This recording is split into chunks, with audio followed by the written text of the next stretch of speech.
suona come un addio, lasciando all'uomo il ricordo dei bei colori che ormai più non vede, non vede.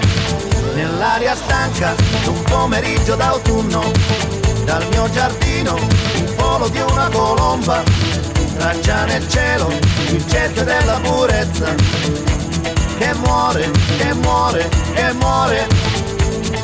Oh!